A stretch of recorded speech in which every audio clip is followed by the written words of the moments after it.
Oh, Game of Thrones, yeah. You know, I don't really love fantasy, but I love Game of Thrones. What is it, do you think, George, that has allowed for this crossover appeal? Oh, hopefully it's the characters. I mean, I think that's why we go to fiction and why we watch drama. We form these relationships with the characters.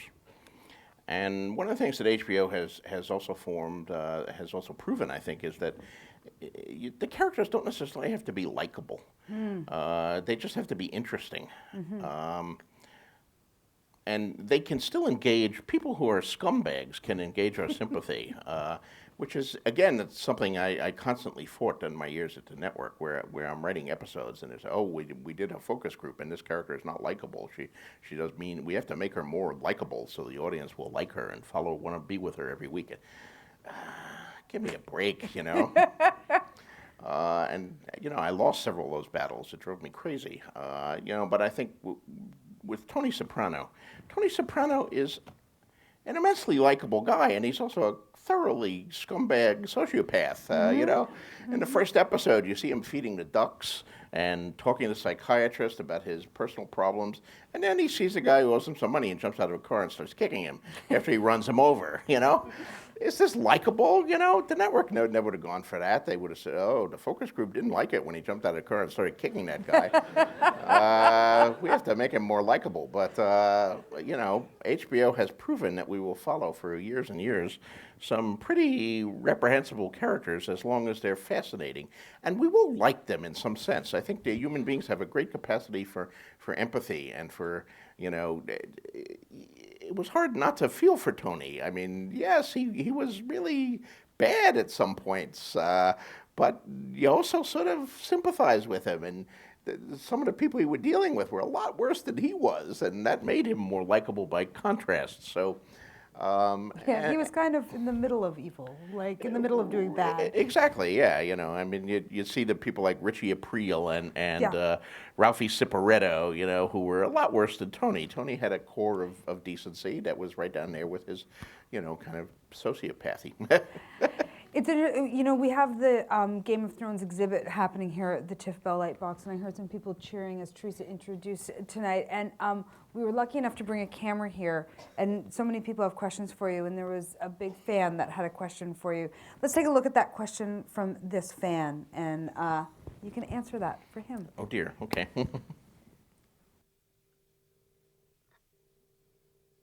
And my question for Mr. Martin, and I'm a huge fan, and I've been a fan for about 10 years now, is if he could have dinner with 3 of his characters from the series, which 3 characters would he choose and why? Very good question, I have to say. Well, certainly Tyrion, because he would be witty and charming and all of that, so he would be a very good choice, I think, to start with. Maybe Maester Aemon. Oh, yeah. Because he's wise and knowledgeable, and he knows all these stories about history and things like that. The third one, I don't know. I could say Arya, but she might misbehave and hit me with some food. Maybe Dany, because, you know, she's really hot. You know. Especially if she wore that Corthian gown. That would be... I'd like to have dinner with Dany wearing that Corthian gown. That's what I'm saying. I don't know if the Corthian gown made it into the second season. I have a feeling that it may not have. It's interesting, you know, you've attended conventions, you know, for years and years now, and you have such a relationship with your fans that's really unparalleled. I mean, the literary industry looks at you as kind of a leader in these relationships. Why has it been so important to you, George, to have this relationship with your fans?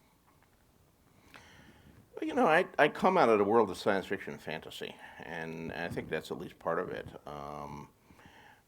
We in science fiction and fantasy have always, writers who come out of that world have always had a good relationship with our fans because of the convention circuit. I mean, I had only sold 2 short stories when I attended my first World Science Fiction Convention in 1971 in Boston. I had 2 short story sales, and yet I met people there who had read those 2 short stories and who gave me, oh, I really like that story. I saw you had a story in Fantastic, didn't you? That was a good story. Thank you for that. And when you're just a writer starting out, that's a tremendous thing. And then I couldn't go to the 72 convention. That was in Los Angeles, and I didn't have money to go there. But in 73, the convention was right here in Toronto at the Royal York, and so that was my second Worldcon. I went to that one too, and by then I was up for the Campbell Award for Best New Writer, and a lot of people knew who I was. And I've been going to Worldcons ever since, and to many regional conventions. And it's great because you do meet your readers face to face. You meet very knowledgeable readers who have read your work and have read other work. And even if you're not talking about your own work, you can sit around and argue about the work of Robert A. Heinlein or J.R. Tolkien or Isaac Asimov or Jack Vance. And sitting around the con suite, drinking late into the night. It became a very important part of my life, and I think it's a real community, the world of science fiction fandom, and has been since it was founded in the 30s. And you don't see that in any other genre. I mean, I attended a couple mainstream writers' conferences years ago, and I remember going to the Breadloaf Writers' Conference in the late 70s, very prestigious conference held in Middlebury, Vermont, with some huge names there. Toni Morrison and John Irving, Stanley Elkin, were all teachers and instructors there. And I had a fellowship, so I was having dinner with some of these people and meeting with them. And these were world famous writers, and they had almost no contact with their readers because there was no convention circuit. They did book signings, and book signings are great for getting your book signed, but they're not great for having any kind of interaction. I always tell fans, if you want to meet me, if you want to get your book signed, come to a book signing, and you'll have your 15 seconds with me, But if you want to actually meet me and talk to me and hang out with me, come to a science fiction convention, particularly a Worldcon, and come to the Brotherhood Without Banners panel, and or party late at night, and we'll drink until 4 in the morning and all that. Of course, don't bother me with questions about my books in that setting. Mostly, I want to talk about football or whatever the topic is. But that's where you form a real relationship with the writers. Not at a book signing. So the convention circuit is really part of what set me on that path. You mentioned the Brotherhood Without Banners, right. and your relationship with them is an amazing one. They're incredibly loyal. These groups that do meet you, and outside of the book signings, and have such a relationship with you, have they ever impacted the stories? Have they impacted the characters and the plots and what's actually happening in A Song of Ice and Fire?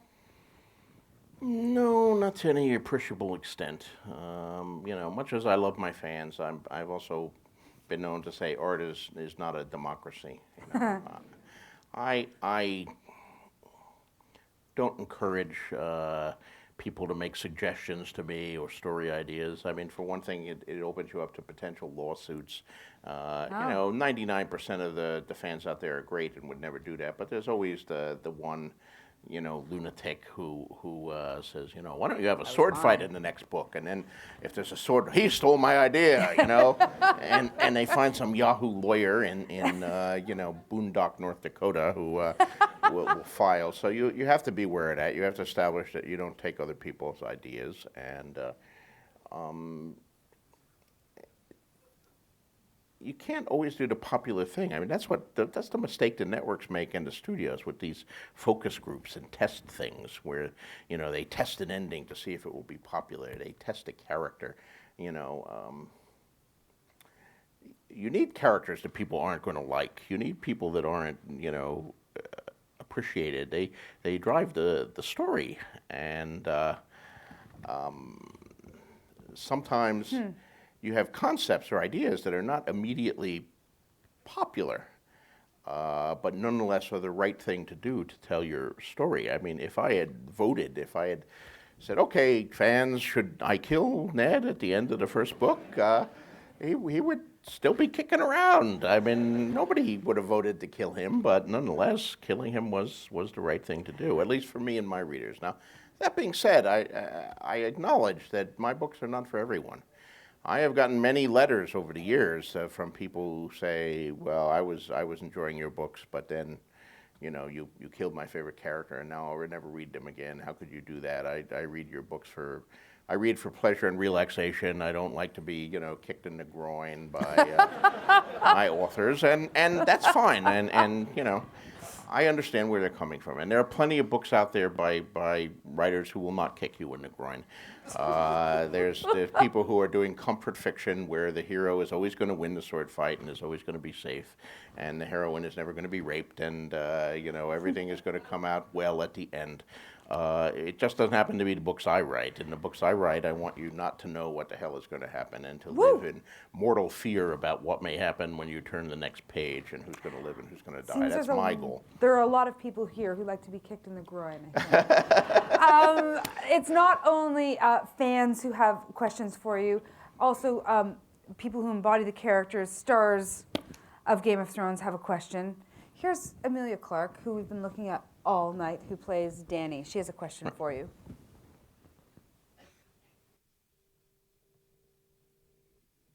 Does Dany get the Iron Throne? That's what I want to ask him. Such a simple question and yet so complicated. And such a answer I'm going to evade giving. So, okay, I'm sure you were, but it was a really... She will have to keep reading. She will have to keep reading and keep acting. She looks so different without the blonde wig, doesn't she? She's actually, yes, people don't recognize her. No, I've interviewed her twice. I'm always shocked by it's her without the wig, so she's not being known on the streets and all that, which is, probably a blessing in many ways. On the other hand, poor Jack Gleason, who is a really sweet kid who plays Joffrey. It's going. I don't know what's going to happen to that kid. People cursing him on the street. You son of a bitch! Yeah, I'd like to slap your face. I would totally say that to that, and I wouldn't even call him by his. I would just be Joffrey. He's always going to be Joffrey to me. But do you have this planned out? J.K. Rowling has said she always knew how it was going to end. Do you have this planned out? I have it planned out to an extent. I like to compare it to a journey. Like if I set off to drive from New York to Los Angeles, let us say, I would look at a road map and I would say, okay, well, this is the road I'm going to take, and I'll drive to Chicago the first night and I'll stay there, and then I'll head south and I'll do that. But I wouldn't necessarily know, where I was going to have lunch the first day, or where I might pick up a hitchhiker, or where there'll be a horrible traffic accident that'll delay me for 6 hours. So there are adventures along the journey in the details, but the broad strokes of the journey. You know your ultimate destination, and you know the main landmarks across the way. Well, I have to go through Chicago, I have to go through Kansas City, I have to go through Phoenix, etc. And I know that. I know the ending, I know the fate of the principal characters.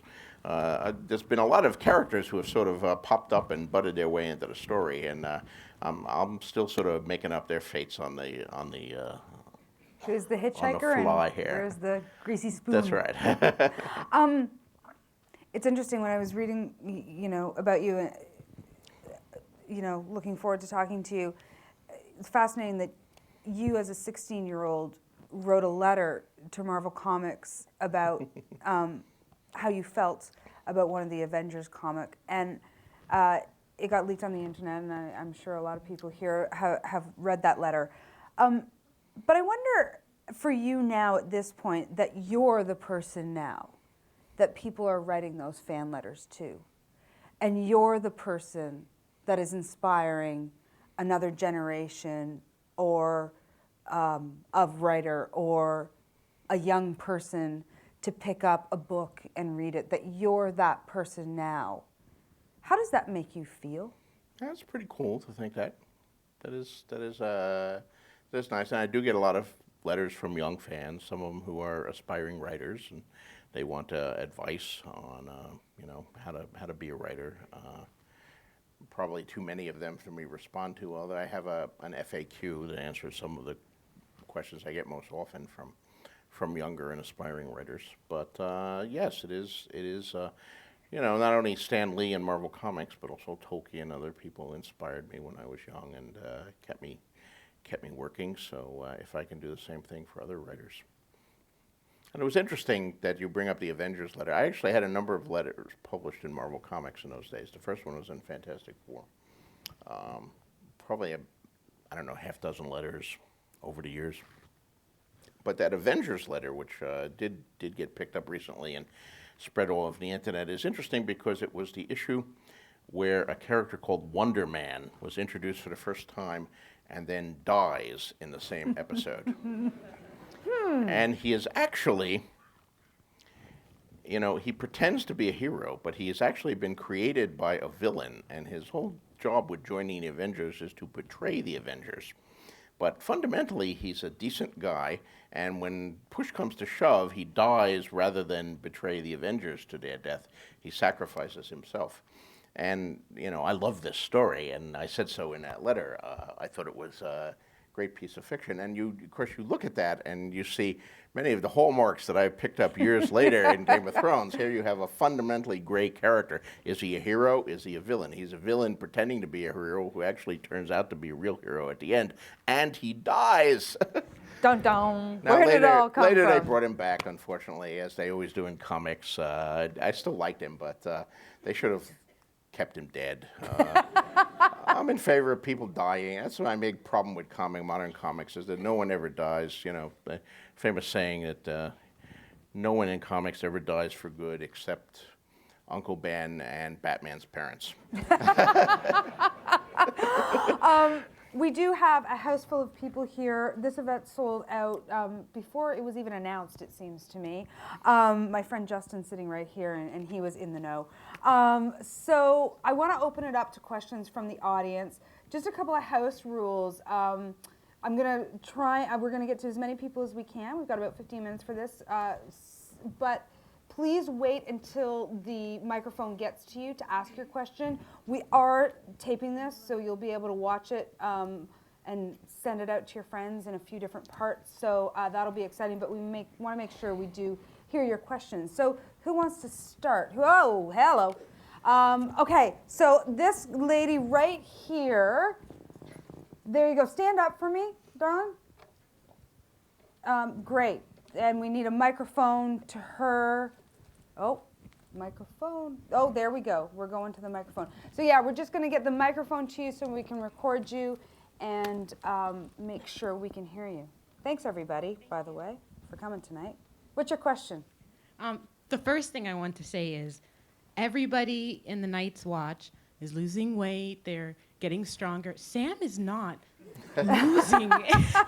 Poor thing is just, you might be getting fatter. But my question is, if the number of pages wasn't an issue, it kind of doesn't seem to be, but if you could write even more, is there a minor character, between minor and major, that if you could have given more about his background, developed him more, that you would have done that for?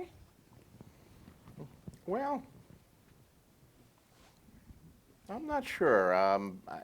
I think looking at what the show is doing second season, one of the things that they've done is expand on Rob's adventures in the West considerably.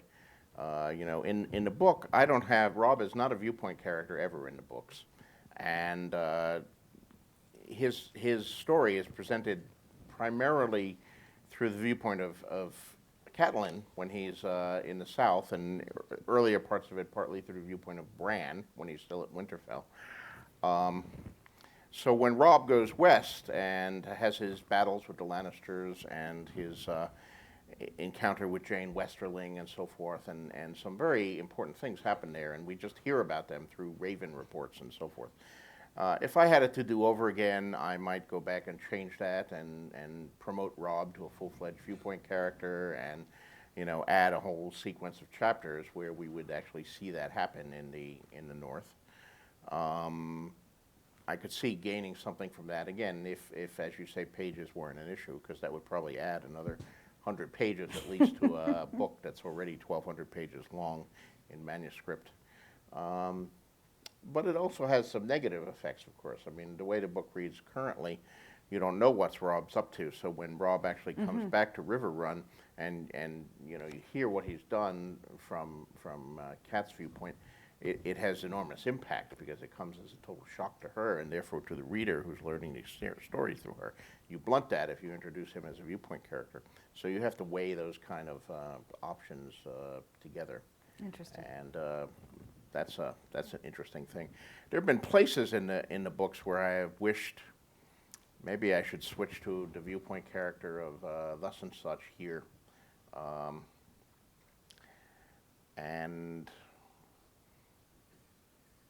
I don't, because I can't see following. I don't want to switch viewpoint just to have a pair of eyes at a battle and then the character is not important and he fades out very quickly or he becomes a useless kind of character where he's just observing things. I think each of my viewpoint characters, I'm trying to tell a story about them.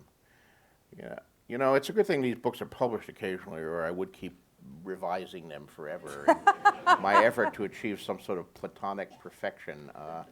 And the problem is there is no such thing as platonic affection. So I make a choice and I have to live with it, and maybe I regret it later and I change it if the book is still in progress. Then I change it back to first way because I changed my mind again.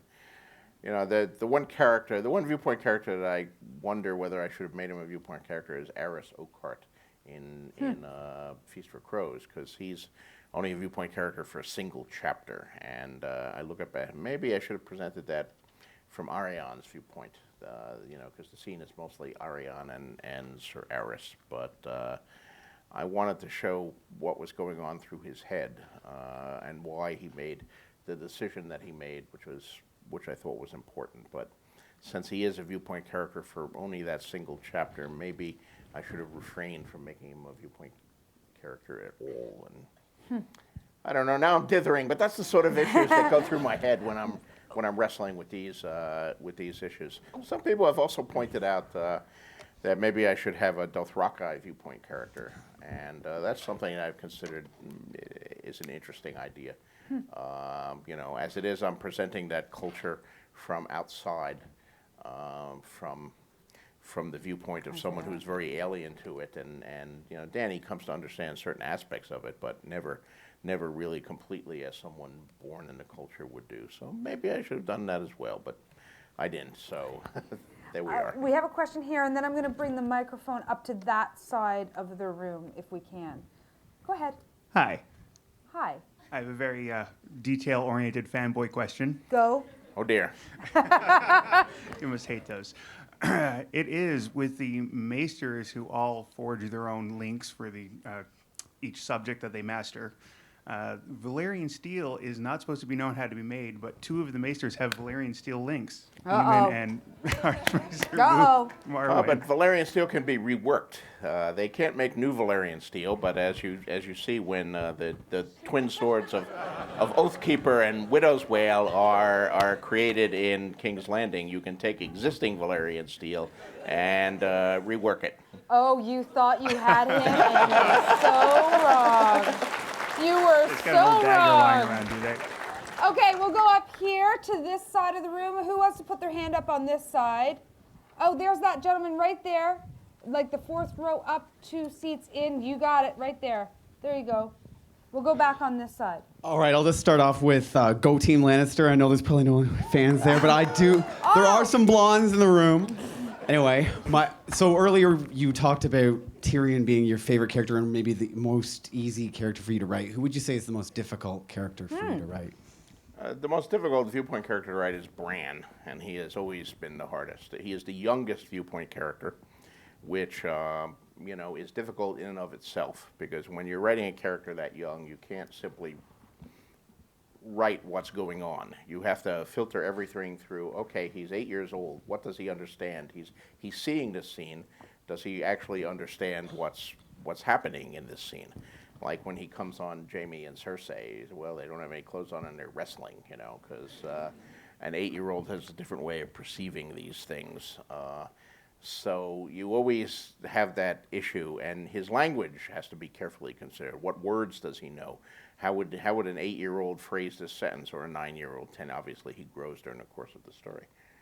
Then later, of course, Bran has his traumatic event, and now he's unable to use his legs. So of necessity, he becomes a passive character. He cannot get along anymore. He cannot, climb a tower or run around the courtyard.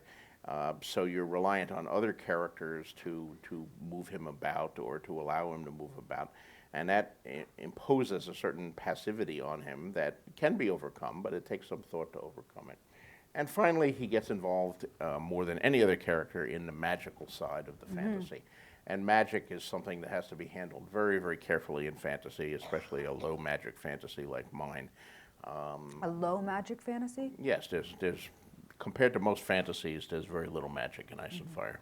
It's increasing with every book, but even at the end, when it's going to be at its highest, it'll still have less than other people have when they begin on the first page.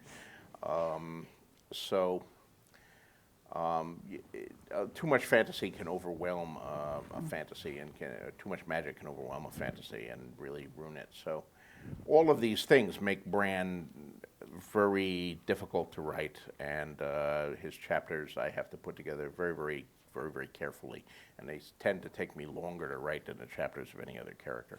Which is not to say I don't love the character, and some of the stuff he's getting in is great. I really enjoyed writing some of his chapters in Dance with Dragons in particular, the stuff when he gets far north and encounters the Green Seer and so forth in the cave. Yeah.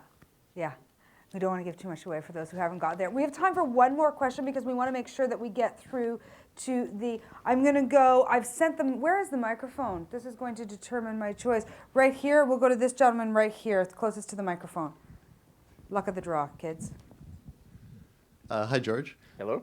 I was just wondering if you'd had a chance to see much contemporary fantasy like movies and film, and if there were any that you really enjoyed. Well, I read a lot of contemporary fantasy, so there are certainly books I enjoy. I mean, the work of Daniel Abraham, the work of Patrick Rothfuss, the work of Joe Abercrombie. These are all some outstanding authors whose fantasies I've liked a lot. In television and film, let's see, what are there? I've been recently sent by its director, who's a fan of mine, the Solomon Kane film, but I have not had a chance to actually view it yet. So I'm looking forward to taking a look at that. I'm going to let's see, what other recent. Of course, I've loved the Lord of the Rings films. Those were marvelous, and I'm really looking forward to seeing The Hobbit when it comes out. That should also How do you be feel they've done amazing. with the comic book adaptations? Of course, you're a Stan Lee fan of Marvel. I think the recent Marvel comic adaptations, many of them have been very good, but a few of them have been flawed, and one or two of them have been not good at all. And I think it's one of these real issues of how faithful you're going to be in the adaptations. I think if you actually look at them, the ones that stayed closest to what Stan Lee wrote in the 60s are the best. And the ones where the directors or the screenwriters decided, we can improve on Stan Lee, well, no, you can't. I mean, I thought the Captain America movie was excellent. I thought the first two Spider-Men was great. The third Spider-Man suffered from too much messing around with Stan Lee, trying to squeeze 6 supervillains in when they only needed one. The Thor movie was terrible. But I'm really looking forward to the Avengers. The Iron Man movies have been very good as well. Cool. Particularly the first Iron Man movie, which again was very faithful, and it's one of the cases where the changes made in the adaptation were all very logical changes, and you knew why they made them. Okay, they can't have them happen in Vietnam anymore because that was like a long time ago, and they didn't want to make it a period piece, so they had him happen in Afghanistan. And also, they eliminated the Mandarin as the main villain because the Yellow Peril is sort of politically incorrect these days, and you really can't have him, this old Chinese guy with long fingernails and rings on every finger, would get you run out of time. So you better not do the Mandarin. So instead they went with the Ironmonger villain. So that was all good. And the Avengers movie looks like it's going to be a real hoot and a half, and I'm looking forward to that. Although I am outraged that they have left off Ant-Man. Ant-Man was a charter member of the Avengers. And Ant-Man and the Wasp, man. The Wasp should have been in there too. An outrage all around. So, That's right. That's it for the Q&A portion, and I'm going to shut it. But I do believe that Mr. Martin has a surprise for the audience here. Sir? Is it a surprise? It is. They don't know? They don't know. Okay. I thought I'd read you a little of The Winds of Winter.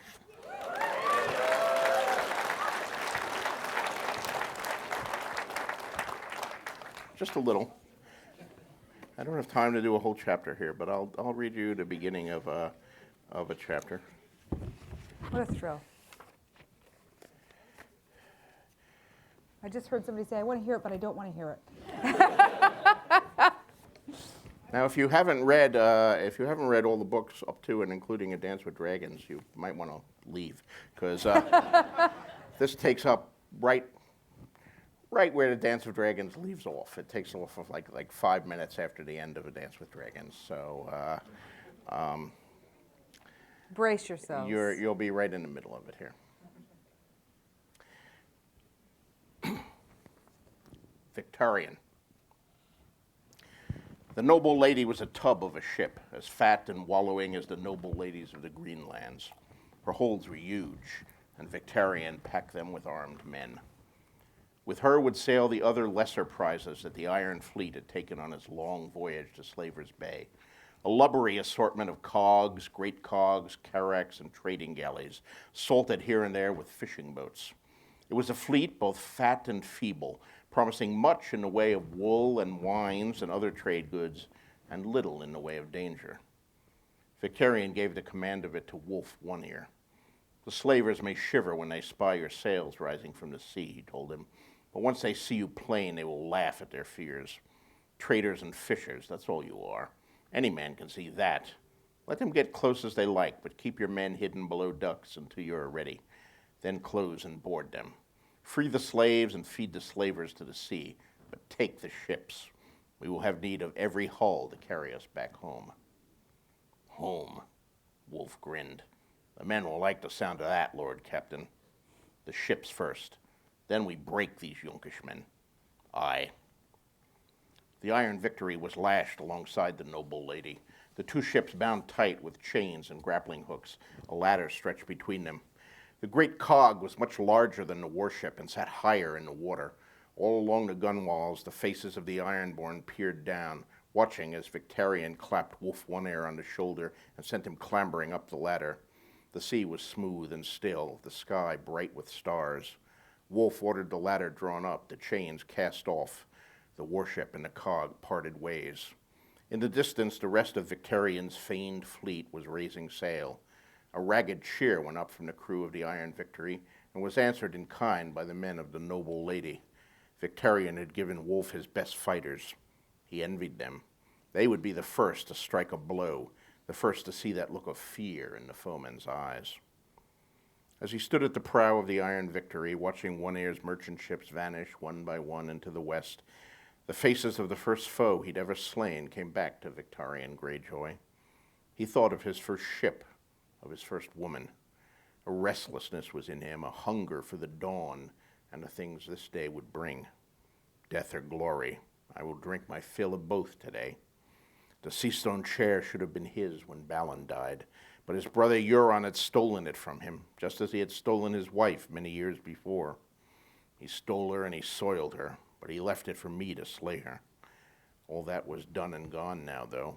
Victorian would have his due at last. I have the horn, and soon I will have the woman, a woman lovelier than the wife he made me kill. Captain, the voice belonged to Longwater Pike. The oarsmen await your pleasure, 3 of them, and strong ones. Send them to my cabin.